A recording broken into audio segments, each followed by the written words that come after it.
Hello, movie nerds, and welcome back to Cinematic Sarcastic, the podcast that talks all things movies and television. I'm Natalie, and I'm your host. On today's episode, we are going to talk about The Promised Land.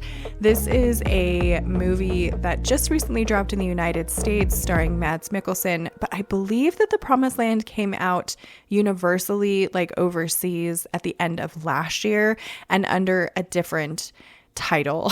So this movie, The Promised Land, like I said, stars Mads Mikkelsen and Amanda Kahlen. Some of you may remember Amanda Kahlen from the television series Raised by Wolves.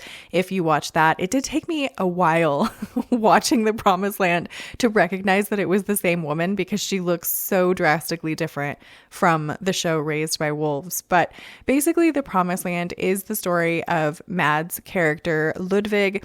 He is a army captain who is coming back to Denmark in the 18th century.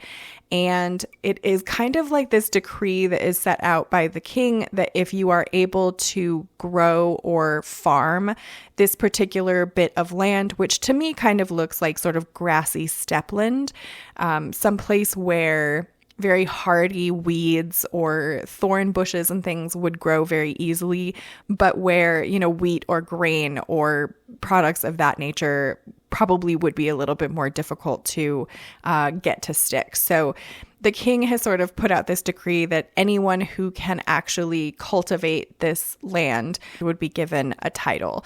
And so essentially Mads is on this mission to raise his own status. And I believe The Promised Land is based on true events that were happening in Denmark around that time. I don't know how accurate that is as far as to the characters, but you basically are following Mads Mikkelsen's character throughout this entire journey. There is another character called Frederik de Schinkel, who is basically ruling over this parcel of land that Ludvig decides to cultivate, and the sort of war between them that ensues over who is going to get ownership of this property of land really is quite a horrific one to witness. I mean, just some of the brutality that Frederik goes to in order to just keep this parcel of land or keep the ability to rule over this parcel of land is crazy to me.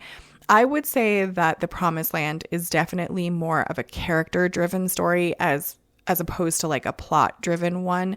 There is a story that happens here, but it is more of a slower burn, and I think really centers more around the character of Ludvig and what he is willing to give up in order to have basically a title from the crown. I would say for sure, if you are a fan of more of those like historical drama pieces where there isn't necessarily going to be a lot of like action, but it is definitely more drama based. It is definitely rooted in more of the emotional side of things and kind of what the particular and kind of what Mads Mikkelsen's character goes through on this journey to discover really by the end of it what is truly important to him. Now, I will say the title of the movie, The Promised Land, I believe is only that title in the United States, as I mentioned.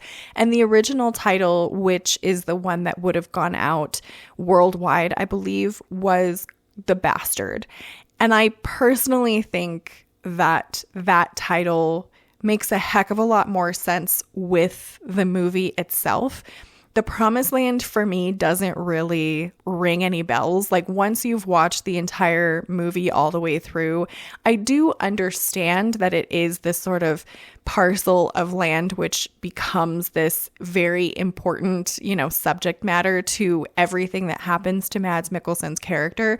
But at the end of the day, it really, like, the movie is really more so about Ludvig and about his story and about kind of what happens to him and what he is willing to put up with and what is important to him and how his life sort of changes due to some of the things that are happening. I personally would have liked to have seen this movie come out in the States under the original title, because I think that one fits a heck of a lot more. It definitely relates more to his character, and you kind of, I think, go into it with a different understanding of really what the story is about. Is that at the end of the day, it doesn't really have anything to do with that parcel of land or cultivating that land. It really, really, really comes down to Mads Mikkelsen's character and what he is trying to prove and what he is trying to gain for himself. And he is, in the story, the bastard son of someone. So he is essentially trying to gain this title to kind of elevate his station and elevate how other people perceive him. And that, I think, at the end of the day, really kind of rings more true with the title The Bastard than it does The Promised Land. And especially once you get through the movie, and especially with the ending, I think it doesn't make sense with the ending of the film, at least not to me, to still call it The Promised Land. I mean, unless I'm totally reading that this parcel of land is considered the Promised Land, or that if it's meant to have some sort of metaphorical meaning to it, then I can see how that, makes more sense. But for me, I think if this had been titled The Bastard, I would have totally understood the movie a lot better. And I kind of went into it sort of expecting it to be a little bit different because of the title of the movie being The Promised Land. And it turned into something that I really kind of wasn't anticipating, but that I liked a lot better. And once I had sort of read some things about what the original title was, I was like, well, that makes more sense. I definitely would recommend this one. I think it is really good, but it is one of those sort of darker, more emotional, a little bit slower paced. I wouldn't say boring by any means. I think overall, like, the pacing to it makes sense, and the way that things progress makes sense. I think that there are just maybe one or two scenes that could have been clipped out, maybe to shorten the time of the film, because it is about 2 hours long.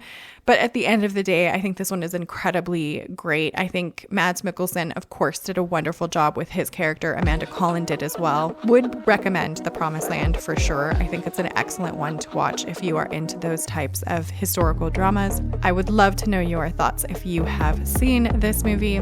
Subscribe if you want to join the Movie Nerd family, and I hope to see you in the next episode.